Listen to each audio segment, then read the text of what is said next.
Rahayu. Keluarga Dhamma TV, Manage Your Mind kali ini telah mengundang seorang ahli hipnoterapi, yaitu Ibu Brenda Imakrai.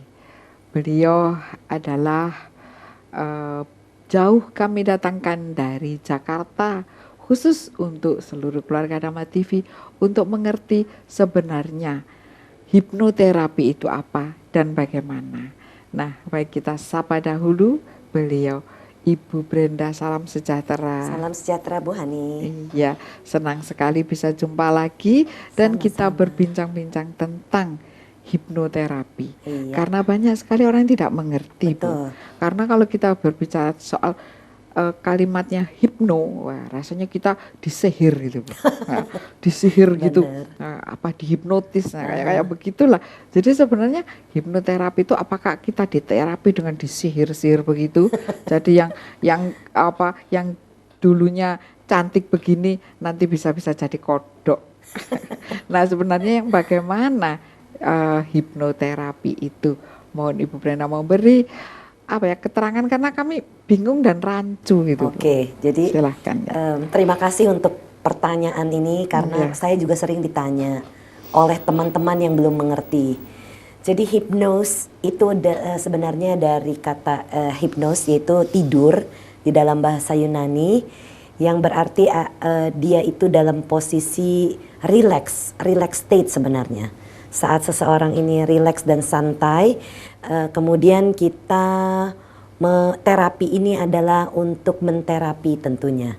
Ada hubungannya dengan perasaan-perasaan, energi-energi negatif di dalam badan, dan ini bisa dilepaskan di dalam level hipnosis.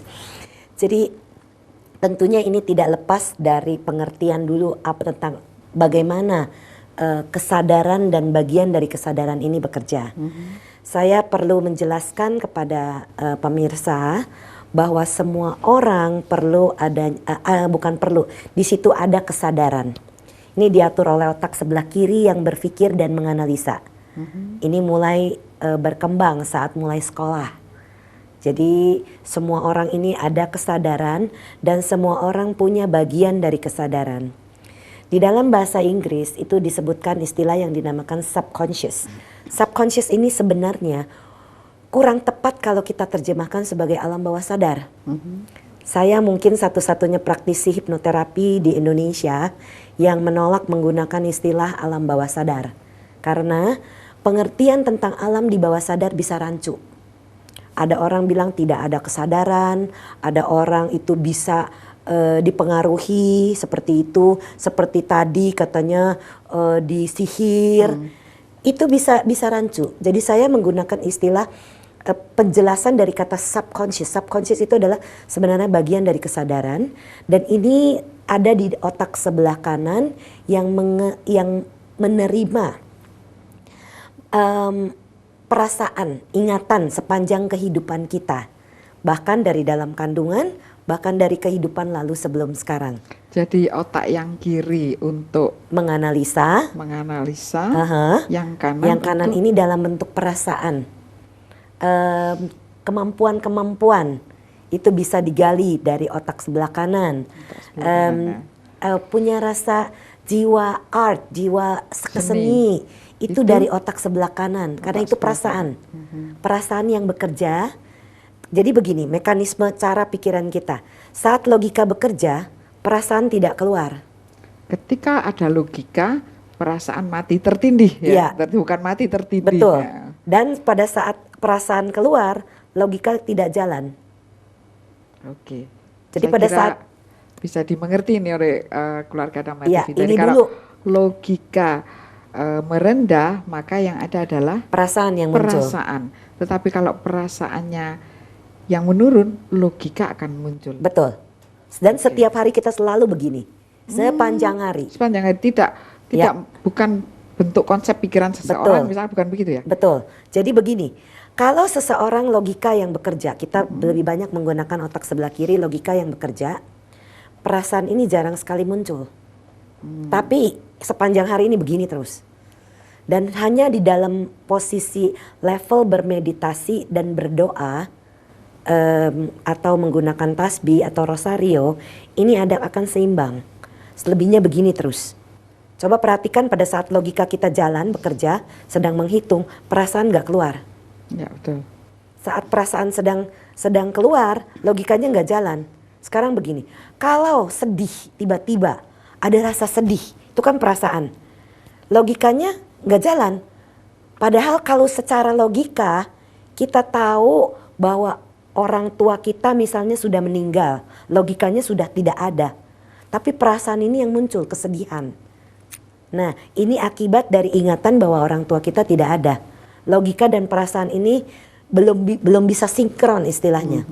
Tapi selama kita sudah bisa menerima bahwa orang tua kita sudah tidak ada lagi di sebelah kita, di depan kita, kita sudah bisa menerima, ya sudah, ingatan itu akan tetap ada, tapi perasaan sedihnya ya sudah mereda. Yang terjadi di dalam level hipnosis, level hipnosis ini sebenarnya bekerja pada saat perasaan ini bekerja.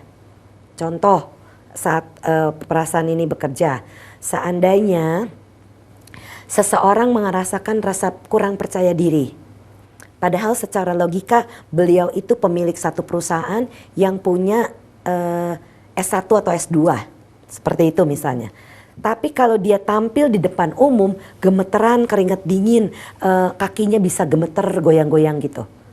Secara logika dia pandai, aktualisasinya bagus. Tapi perasaan dia tidak tahu dari mana rasa gugupnya ini. Dan kalau kita gali lewat hipnoterapi, regresi hipnoterapi ini, kita akan mengerti penyebabnya kenapa. Mungkin pada saat kecil dia dipermalukan, itu tersimpan di dalam memorinya dia.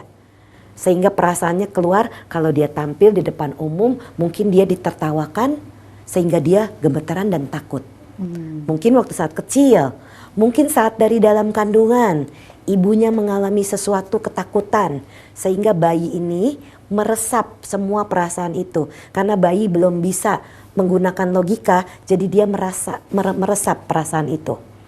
Sehingga itu yang diambil dan jadi kalau tidak digali tidak tahu penyebabnya.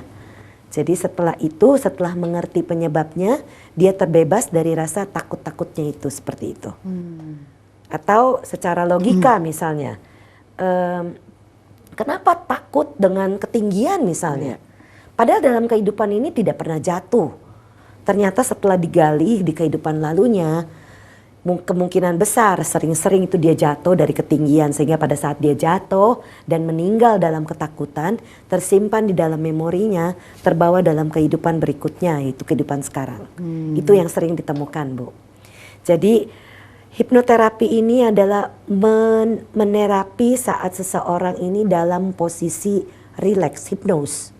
Hipnos ini bekerja pada saat mungkin ada pemirsa atau Ibu Hani pernah mendengar tentang gelombang otak. Gelombang otak yang dikenal umum ada gamma, yaitu kesadaran betul-betul penuh, dan jarang sekali orang dalam keadaan seperti itu. Yang dikenal umum adalah beta, alfa, theta, dan delta. Delta itu tertidur pulas, mimpi keluar di alfa theta, dan sehari-hari orang ada di dalam posisi beta. Saat logika bekerja, beta ini yang keluar. Pada saat perasaan muncul, dia turun di level alfa. Dan di level alfa inilah saya membawa relaksasi ini, sehingga pada saat dia rileks, memori bisa digali. Jadi saya akan apa yang saya lakukan ini saat terapi, kita akan melakukan relaksasi badan dan pikiran. Sehingga otomatis gelombang otaknya akan turun di seputar alfa sehingga memori bisa digali, ingatannya bisa digali. Apa yang menyebabkan dia ini, apa yang menyebabkan dia sakit tertentu, apa yang menyebabkan ini. Karena penekanan-penekanan emosi itu akan bisa keluar dalam bentuk kemarahan, emosi tak terkendali, atau penyakit di dalam badan. Kalau diperiksa ke dokter tidak ada sakitnya. Padahal dia merasakan jantungnya duk-dukan, atau penyakit-penyakit tertentu itu akibat dari kemarahan, itu sering terjadi. Jadi ternyata kalau kemarahan itu di posisi apa, Bu? Kalau tadi ada strata alfa, beta tadi itu. Perasaan alfa, theta itu. Oh, Jadi kemarahan ada di perasaan ya Bu ya. Ya. Kalau perasaan bekerja berarti dia yang sedang aktif otak kanan. Otak kanan ya Bu ya. Ya. Jadi logikanya nggak bekerja. Logikanya tidak bekerja. Aha. Dan setiap hari kita selalu begini. Secara logika tidak masuk akal, tapi ini secara perasaan dia keluar. Jadi disitulah kita menggali, dan pada saat setelah seseorang mengerti kenapa penyebab merasakan sesuatu, nah itu akan diberikan sugesti-sugesti positif. Dan sugesti ini bekerja di dalam level alfa. Relax badan dan pikiran saat anak kecil bermain, diberikan sugesti positif, dia lagi relax, diberikan sugesti apapun positif negatif, bisa diterima. Kalau itu sugesti negatif, yang ada akan keluar dalam bentuk perasaan dia. Kalau seseorang terus-menerus dipersalahkan misalnya, dan dia akan menjadi tidak percaya diri, itu tersimpan di dalam memori dia. Nanti kita akan mencari. Mungkin pada saat dia besar dia lupa kenapa, tapi pada saat itu dia rileks, digali kembali, itu akan ingat kembali. Akan ingat kembali. Aduh, ternyata kita ini mempunyai ingatan yang bisa saja berada di antara logika dan perasaan. Iya, betul. Baik keluarga Dhamma TV, nanti kita bincang-bincang lagi sebenarnya diri ini berada di perasaan atau di logika. Kita akan segera kembali. Terima kasih masih bersama Manage Your Mind. Ternyata di dalam hipnoterapi ini ada juga keperluannya manakala Anda ingin mengatur batin, ingin memanage your mind, ingin menjadi manajer dari diri dan batin Anda sendiri. Kita tadi sampai pada manusia ini biasanya atau yang baik itu berada di logika atau di perasaan. Ibu Brenda mengatakan bahwa tiap hari kita itu selalu kalau setelah perasaan kita ada logika, begitu ya Bu ya. Sebenarnya ada yang bilang itu baik mana sih Bu, perasaan dan logika itu? Yang baik seimbang. Seimbang ya? Tentunya.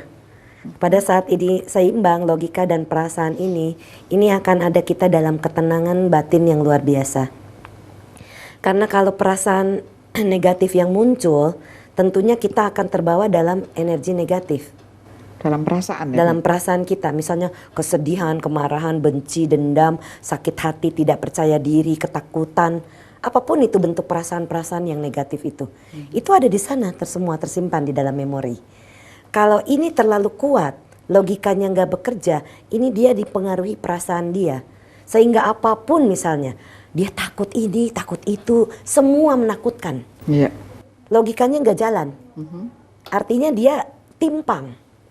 Tapi kalau terlalu banyak menggunakan logika, perasaannya tidak bisa muncul, orang ini akan kejam. Karena dia main dengan logika terus. Tidak memikirkan, tidak merasakan perasaan orang. Misalnya seorang pebisnis, ini harus seimbang. Kenapa harus seimbang? Supaya ada empatinya, sehingga dia tidak kejam. Karena kalau dia kejam, dia banyak menggunakan logika, itu akan mematikan orang-orang seputarnya, termasuk karyawannya, termasuk keluarganya. Dan ini makanya kenapa sebaiknya seimbang. Banyak orang yang tidak merasakan hal itu Bu ya. Jadi banyak orang, para pebisnis itu mengatakan bahwa kalau kita tidak hati-hati atau tidak kejam, maka bisnis kita kurang lancar.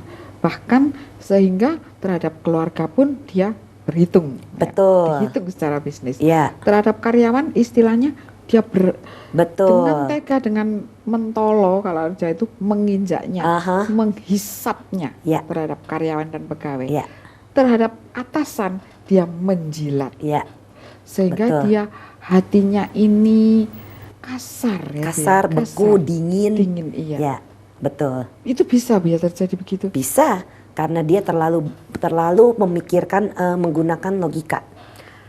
Jadi memang baik jadi tidak ada empatinya Bu. Hatinya jadi beku dan dingin. Makanya kenapa orang-orang disarankan untuk bermeditasi dan berdoa, tujuannya supaya ini seimbang. Karena kalau ini timpang, apapun yang timpang tidak baik. Kelebihan ini tidak, yang terlalu itu kan tidak baik. Jadi kalau dia bisa berjalan seimbang, kehidupannya pun baik dan lancar. Empatinya ada, rasa bisnisnya ada. Itu sangat ideal. Karena saya sering bertemu dengan pengusaha-pengusaha dan mereka punya rasa simpati, punya rasa empati, sehingga kalau dia bisa mengemong anak buahnya, dia bisa memimpin perusahaannya dengan baik, anak buah ini akan bekerja pula semaksimal mungkin. Tapi kalau dia kejam, dia menekan, orang tidak ada yang betah kerja sama dia. Ya, ya. Jadi perlu adanya keseimbangan antara perasaan dan logika. Logika saja orang menjadi kasar dan kejam, Ya. perasaan saja orang menjadi takut, Penakut. Jadi menuruti semua perasaannya. Itu pun tidak baik. Padahal begini Bu ya, banyak orang-orang itu malah sekarang itu rasanya itu kita tuh terlalu berpikir tentang masa depan. Siapa yang orang yang nggak takut memikirkan masa depan, apa yang akan terjadi, sedangkan saya sedang mengejar kesarjanaan saya, apa yang terjadi. Kalau saya sudah mempunyainya, apakah saya bisa kerja? Tanda tanya lagi. Belum lagi apakah saya besok masuk neraka apa masuk surga? Begitu menakutkan. Belum lagi siksa neraka, demikian mengerikan. Siksa neraka di semua buku-buku demikian membuat takut untuk mati jadinya, Bu ya. Nah, perasaan ini bagaimana Bu mengatasinya? Apakah harus dengan logika? Apa bisa dengan hipnoterapi? Ya, itu adalah kekhawatiran. Iya. Seseorang yang terlalu banyak memikirkan masa depan, artinya dia tidak hidup dalam masa sekarang. Dia khawatir bagaimana nanti saya bisa dapat pekerjaan ya, bagaimana hidup saya nantinya. Dia terlalu mengkhawatirkan masa depan, dia lupa dia hidup dalam masa sekarang.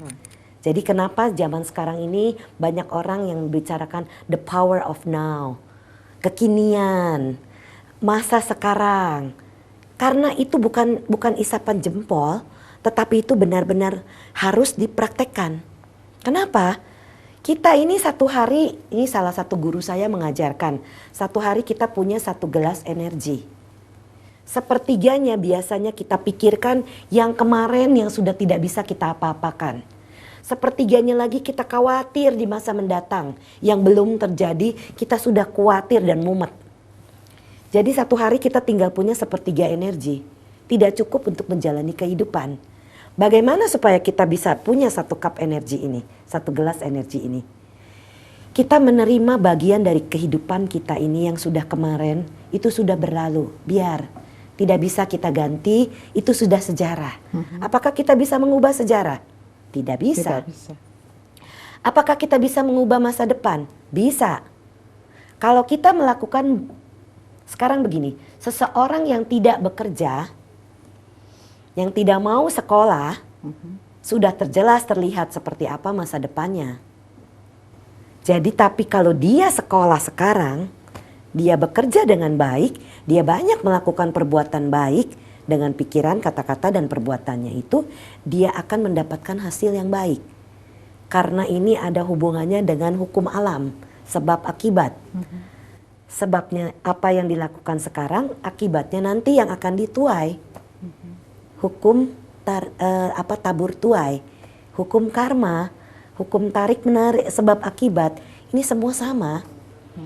Jadi kenapa kita mesti memikirkan kekhawatiran dan memikirkan yang lalu? Kita ini hidup dalam masa sekarang, jadi kalau kita bekerja, bekerjalah dengan sungguh-sungguh dengan hati. Saat ini kita melakukan apapun saat ini kita menyadarinya. Itulah yang dinamakan dengan kesadaran saat ini. Apapun pekerjaan yang dilakukan. Ya. Kesadaran saat ini apakah menggunakan yang mana Bu? Apakah logika, apakah menggunakan perasaan Bu? Ya. Kesadaran saat ini menggunakan mana? Kesadaran saat ini kita menggunakan logika. Tetapi berjalan dengan itu, bagaimana kita berpikir, bagaimana kita bisa memajukan perusahaan ini. Salah satu aset perusahaan adalah manpower, orang yang bekerja. Kalau kita mengajak, memperlakukan karyawan-karyawan kita dengan baik, teman-teman sekerja kita dengan baik, kita akan bisa bekerja sama dalam satu tim yang kompak dan baik. Tapi kalau kita ini dengan kejam seperti tadi Ibu ceritakan, memeras tenaga karyawan, menekan apapun yang tidak, pokoknya kita jadi pemimpin yang kejam. Tidak ada orang bisa lama bertahan bekerja pada kita kalau kita tidak bekerja juga dengan empati, dengan perasaan. Jadi kita memikirkan kesejahteraan karyawan-karyawati kita memikirkan bagaimana usaha ini bisa diperbesar. Itu semua masuk dalam perhitungan. Logika juga perasaan. Ini pada saat ini berimbang, kemajuan perusahaan bisa pesat. Demikian ya Bu ya. Nah sedangkan hipnoterapi sendiri ya Bu ya, itu caranya bagaimana? Oke, jadi yang dilakukan di dalam hipnoterapi adalah membuat relaksasi badan dan pikiran. Sehingga pada saat badan dan pikiran otomatis gelombang otak kita akan turun di level alfa dan theta, alfa atau theta. Yang artinya pada saat di situ mengerti kenapa penyebab perasaan seseorang itu muncul, itu akan ada, pikiran kita ini luar biasa Bu, menyimpan memori-memori seperti Google. Jadi kalau kita Google istilahnya ya, mencari, oke, kata kunci tidak percaya diri, apa penyebabnya? Cari di situ ya. Dan itu akan, pikiran itu akan masuk menuju ke satu masa. Mungkin pada saat dalam kandungan, ibunya ini ketakutan, kekhawatiran, itu semua.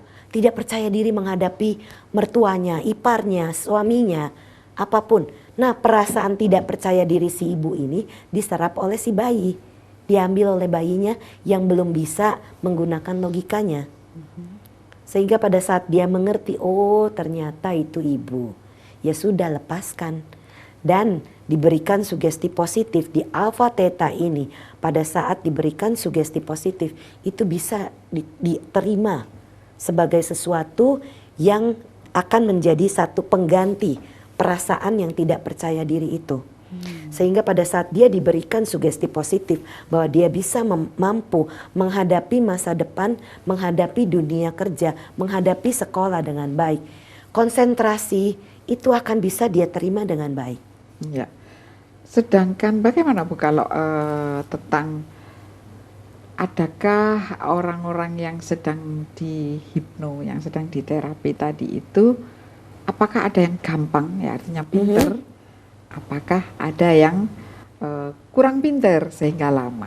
Tetapi simpan dulu pertanyaannya, karena kita akan break sejenak, mempersilahkan yang lewat yang satu ini. Terima kasih masih bersama kami. Kami kali ini sedang membicarakan tentang konsep hipnoterapi dengan seorang terapis, yaitu Ibu Brenda E. McRae. Nah, tentang tadi itu yang saya tanyakan tadi, ya Bu ya. Mungkin ada cara-cara khusus juga Bu untuk menghipnoterapinya. Silakan. Jadi setiap orang itu unik dan berbeda. Lain-lain ya Bu? Lain-lain, benar yang Bu. Cepat, ada yang bodoh istilahnya ya. Bukan masalah bodoh atau pintar, tetapi bagaimana seseorang ini sepanjang hari dalam kehidupannya menggunakan logikanya. Kalau seseorang terlalu banyak menggunakan logika, itu sedikit agak sulit untuk masuk ke dalam level hipnosis. Karena dia selalu menggunakan rata-rata yang bukan berarti tidak bisa. Bisa selama dia mengikuti alurnya. Jadi tugas seorang terapis ini hanya guiding sebenarnya, hanya penunjuk. Jadi kalau kita bawa, saya mengajak orang membuat alur dalam relaksasi badan dan pikiran. Kalau orang itu mengikuti, dia akan sampai nanti di tujuan. Mengerti penyebabnya dan dia tidak menganalisa, dia akan sampai ke tujuan. Tapi kalau orang itu terlalu banyak menggunakan logika dan analisa, itu tidak tercapai tujuannya. Jadi makanya di dalam level ini kita membuat relaksasi badan dan pikiran, tujuannya supaya perasaan ini bisa digali. Tapi kalau dia takut, dia ragu, dia banyak berpikir atau menganalisa, itu bisa menutup. Sulit sekali untuk mencapai level alfa itu, ya, betul. Level yang di bawah saja. Betul. Di bawah apa ya, kesadaran. Bagian dari kesadaran itu sendiri. Jadi karena orang ada yang bilang bawah sadar, persepsi orang tentang bawah sadar bisa berbeda. Macam-macam. Ada yang bilang tidak ada kesadaran. Ada yang bilang, sekarang begini, pada saat kita menonton TV, pada saat pemirsa nonton siaran TV atau tontonan-tontonan apapun, pada saat rileks, itu otomatis ada menuju di alfa. Diberikan sugesti-sugesti, itu akan masuk ke dalam pikirannya. Contoh, kenapa seseorang anak bisa takut hantu, bisa takut kegelapan, takut sendirian, karena dia nonton TV yang ceritanya tentang hantu. Dan kalau saya tanya, pernah melihat hantu? Tidak ada yang pernah. Tidak pernah melihat. Jadi saya tanya, kalau tidak pernah melihat, kenapa takut? Karena TV-nya hantunya serem. Lah ya jangan nonton TV, kalau ada cerita hantu jangan ditonton supaya tidak mempengaruhi itu. Karena itu sugesti dari film masuk ke dalam pikirannya. Iklan, ini begini Bu, jalan bekerja iklan. Film ini akan membuat badan dan pikiran kita rileks. Kalau filmnya ini menenangkan. Nah kemudian ada iklan masuk. Karena pada saat iklan film ini kita tertarik. Ada rasa bahagia, itu otomatis level itu akan turun di alfa. Masuk iklan. Iklan itu akan masuk ke dalam pikiran kita. Itu penyebabnya kenapa kata-kata di dalam iklan itu akan bisa kita ingat.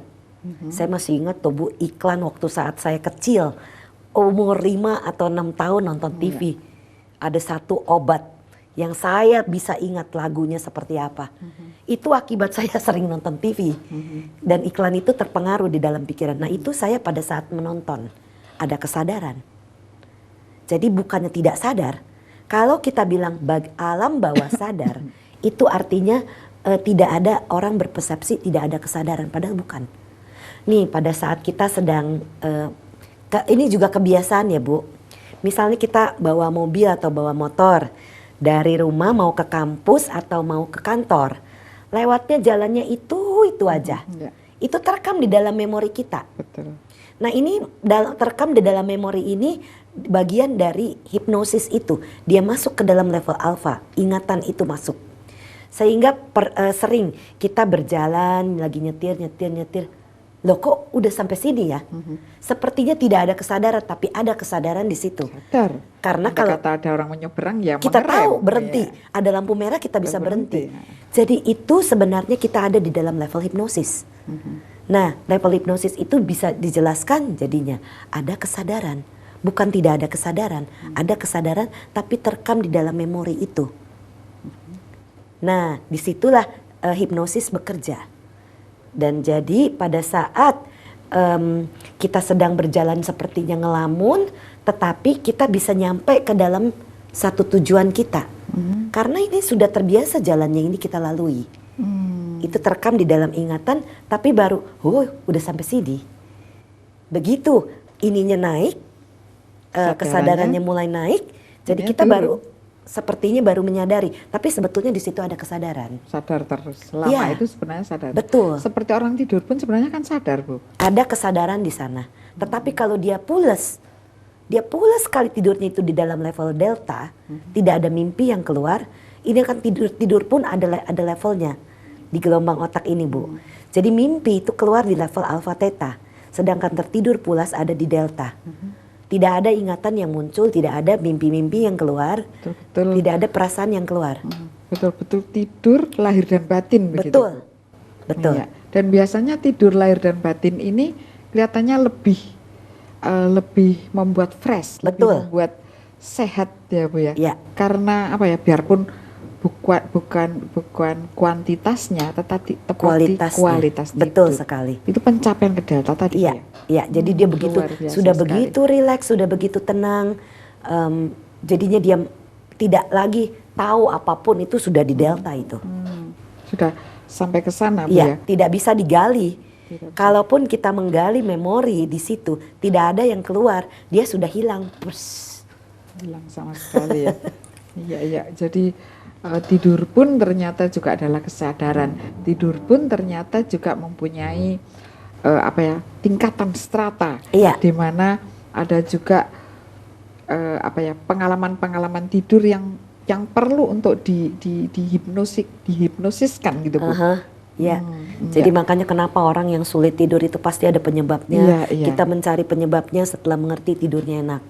Tidurnya tuh benar-benar bisa pules, les. Ada cerita hipnotis untuk tidur gitu Bu ya. Jadi ketika seseorang saya bersedia untuk dihipnotis, saya ingin tidurkan saya. Ya. Kemudian yang terapisnya menidurkan dia, tidurlah, dan dia betul-betul tidur. Nah ini sebenarnya padahal istilahnya belum waktunya tidur Bu ya, waktunya masih bekerja. Sebenarnya ini yang tersentuh apa Bu? Kenapa, bagaimana? Bagian dari kesadaran itu. Kalau dia percaya dan mengikuti itu akan seperti itu. Jadi seperti contohnya ya, kalau seperti saya jelaskan bahwa proses hipnoterapi dengan proses stage hipnotis yang dilakukan di TV-TV. Orang sepertinya membuat seseorang itu tidak ada kesadaran, memperlakukan mandi di jalanan pakai itu gagang telepon, padahal dia menganggap itu shower. Ya itu sebetulnya adalah intrik-intrik. Di situ ada seperti tipuan-tipuan atau misalnya namanya juga itu untuk hiburan ya. Itu ada di situ unsur itu. Tetapi di dalam level hipnoterapi tidak ada unsur tipuan. Tidak ada trik. Tidak ada sama sekali. Karena guru saya pun tidak mengajari. Tidak pernah kita diajarkan untuk menipu orang. Kalau trik kan ya nggak berhasil dong. Sihir, gendam. Nah itu kalau itu yang di jalan-jalan katanya kalau misalnya ditepok gitu ya, mengikuti itu adalah sihir dan gendam.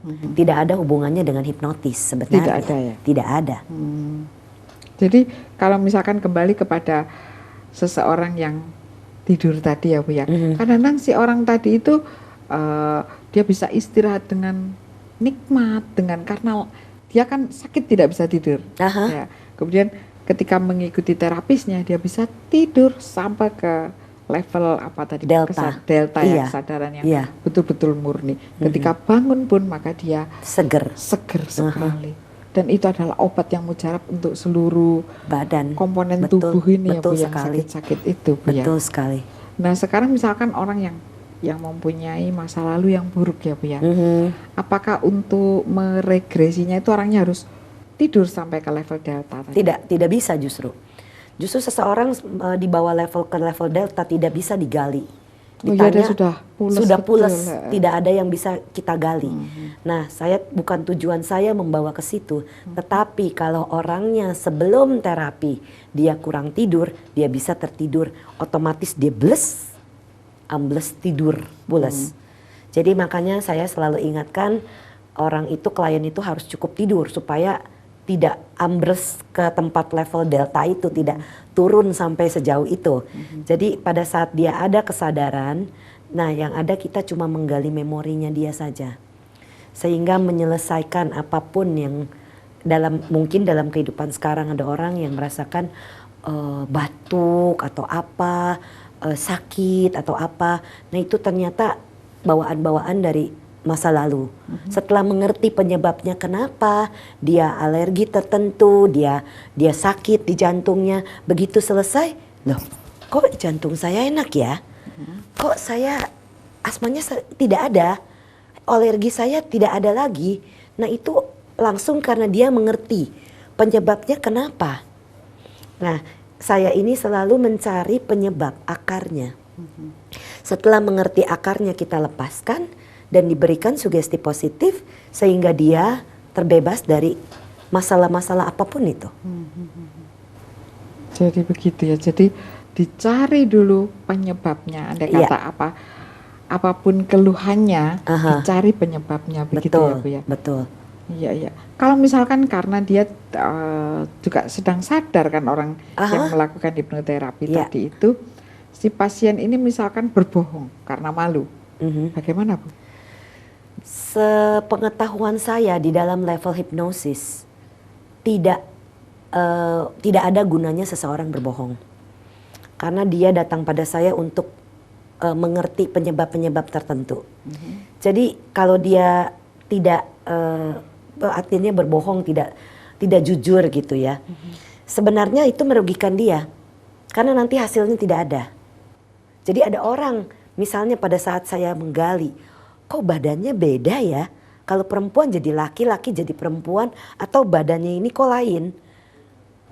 Heran dia. Misalnya itu regresi ke kehidupan lalu ternyata. Misal masalah-masalah ini seperti saya katakan tadi seperti Google. Kita mencari kata-kata kunci, masuk dia ke dalam kehidupan yang berbeda. Iya, iya. Menarik sekali nih keluarga Dhamma TV. Ternyata untuk regresi atau hipnoterapi, kita bisa masuk ke masa lalu kita, bahkan ke kehidupan kita sebelum saat ini. Apa rahasianya? Jangan kemana-mana, saya akan segera kembali. Terima kasih masih bersama kami. Kita tadi sudah berbincang-bincang tentang dengan regresi, dengan hipnoterapi ini, Anda bisa mengetahui siapakah diri Anda pada kehidupan sebelum kehidupan yang ini. Baik, kita tanya pada ahlinya, Ibu Brenda McRae. Ibu Brenda, tadi kita sampai pada segmen bahwa untuk menggali sesuatu yang salah itu kadang-kadang kita melihat masa lalu ya, di dalam keadaan istilahnya setengah sadar, namanya begitu ya untuk kalimat orang awam. Nah, bahkan bisa melihat ke masa sebelum kehidupan yang ini. Betul. Pengalaman Ibu Brenda yang bisa diberikan pada pemirsa yang bagaimana, Bu? Oke. Menangani pasien. Jadi saya ini. selalu kalau orang bertanya, Bu, saya mau lihat kehidupan lalu. Saya bilang buat apa dan mau yang mana?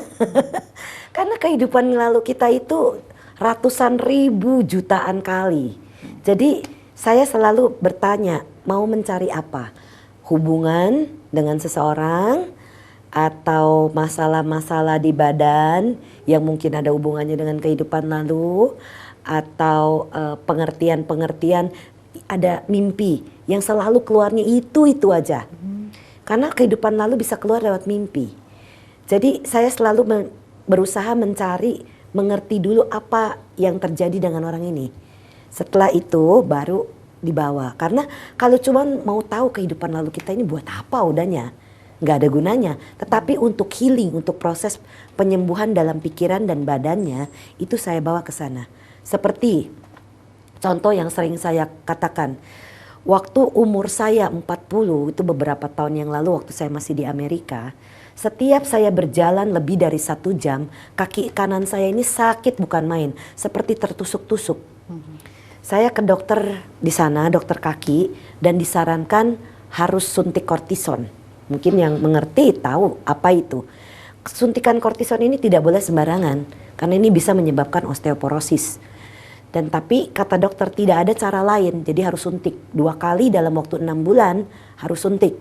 Oke, saya ikuti 2 kali dalam waktu 6 bulan. Setelah suntik kedua kali tidak sembuh. Kebetulan waktu itu, saat itu saya setiap tahun waktu tinggal di Amerika itu selalu memperdalam teknik regresi.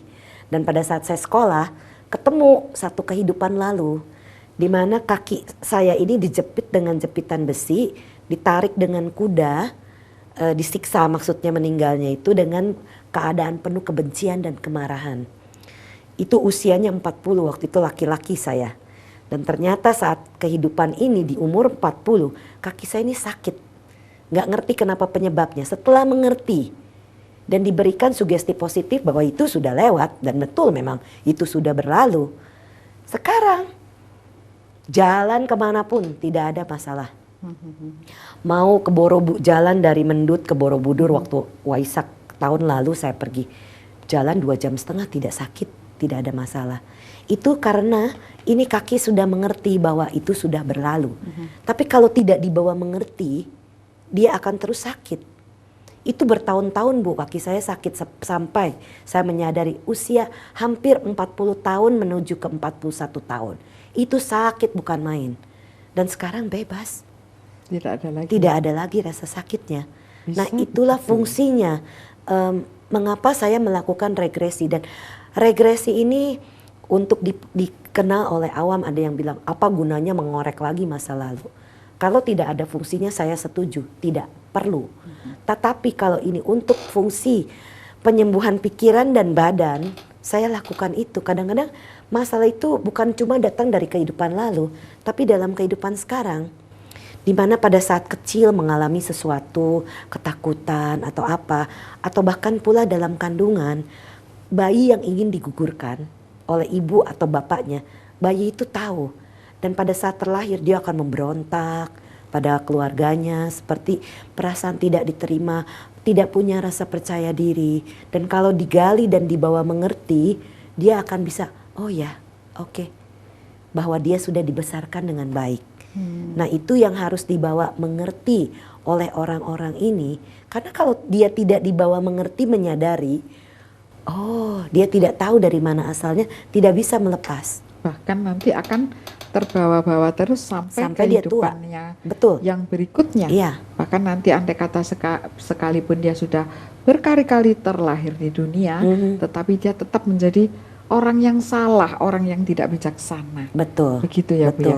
Karena kalau menurut saya ini orang roh yang sudah berkali-kali lahir ke dunia, biasanya dia juga pintar. Karena kan dia sudah belajar, sering ya. Apa dari kehidupan yang lalu dipelajari. Ya, mestinya pintar. Tetapi kadang-kadang kalau ada trauma dalam satu kehidupan, misalnya meninggalnya karena tidak wajar ya, dibunuh atau kecelakaan atau kecelakaan alam, itu dia bisa membuat ketakutan.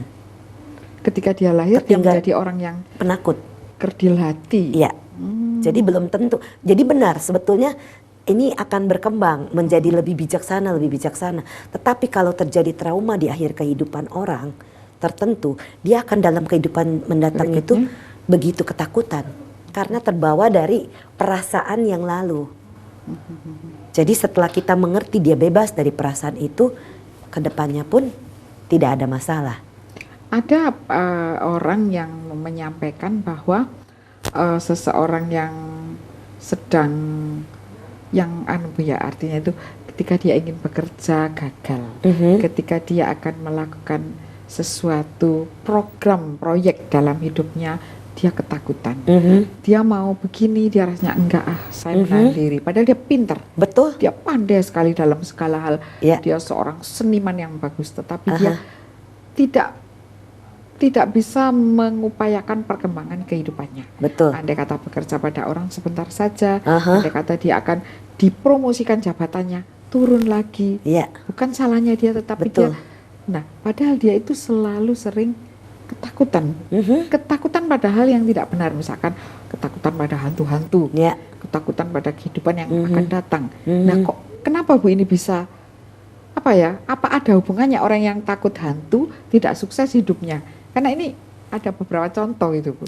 Bagaimana ini Bu? Karena ketakutan itu begitu menguasai dia. Nah inilah Bu, perasaan ini bekerja, jalan, keluar, logikanya nggak jalan. Jadi perasaan yang lebih dominan ya? Perasaan lebih dominan. Ini makanya kenapa jadi timpang. Sehingga potensi-potensi yang ada di dalam dirinya, kita makanya kenapa harus mencari apa ini sebenarnya yang menjadi ketakutan dia. Apa yang membuat dia gagal?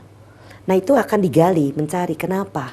Setelah dia mengerti, oh ternyata itu waktu hamil di dalam kandungan ibunya mau menggugurkan. Sehingga dia tidak ada percaya dirinya, sehingga dia merasa tidak mampu, sehingga dia merasa takut.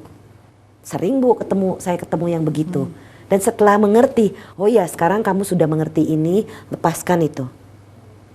Sehingga pada saat itu dia bilang, oh ya Bu saya merasa kehidupan saya jauh lebih baik. Saya kontrak berpengaruh Bu, sangat berpengaruh dalam kehidupannya. Karena dia merasa lebih ringan, lebih percaya diri. Jadi sangat penting ya Bu ya hipnoterapi ini bagi orang-orang yang menderita misalkan hanya ketakutan kepada kegelapan, ketakutan pada hantu-hantu yang apa Bu yang tidak pernah ditemuinya. Siapa sih orang yang pernah bertemu hantu? Kalau pernah bertemu mungkin anak-anak indigo gitu ya, itu bisa melihat. Ada juga yang bisa merasakan tuh. Kadang-kadang memang ada orang yang punya kemampuan seperti itu, tetapi tidak semua orang. Rata-rata orang takut karena nonton TV seperti itu. Kan begitu. Sehingga TV-TV yang menggelar acara-acara menakutkan tadi itu demikian laris. Iya, Justru saya bingung, kok mau aja ditonton ya? Iya. Padahal Kok mau menakutkan. aja dibohongin ya? Iya, Kan iya. dibohongin Dibohongi itu benar. Iya. Bioskop-bioskop. Ini ada joke-joke katanya. Bioskop-bioskop di Indonesia yang laris itu cuma film hantu. Iya. Iya. Jadi rasanya orang itu suka sekali dibohongi, Iya, betul. ditakutin. Ditakuti. Nah, ini tentu saja membuat tidak sehat. Sangat tidak sehat untuk pikirannya. Apalagi bagi generasi yang masih generasi penerus, anak-anak Betul. yang masih kecil-kecil. Betul.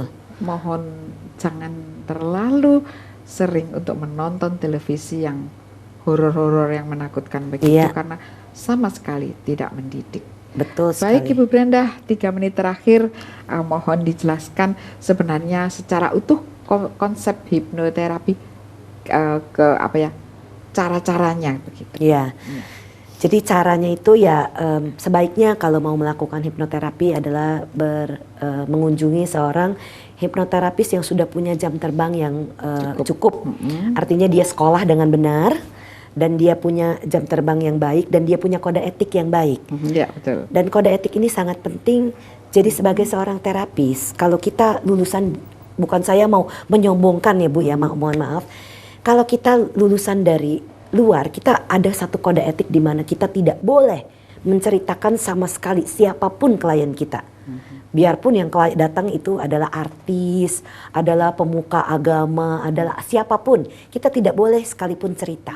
Dan kalau ada orang yang tahu dia datang pada kita tidak boleh cerita.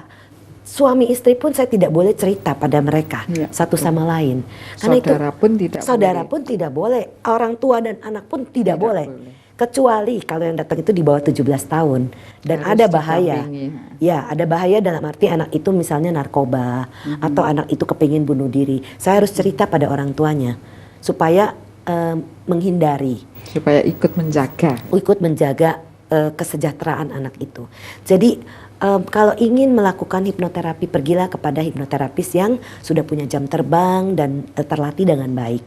Dan mereka bisa membantu untuk melepaskan energi-energi negatif itu sehingga tidak lagi terbawa ke dalam kehidupannya sehari-hari. Dan itu bisa membuat dia maju dalam kehidupannya. Iya.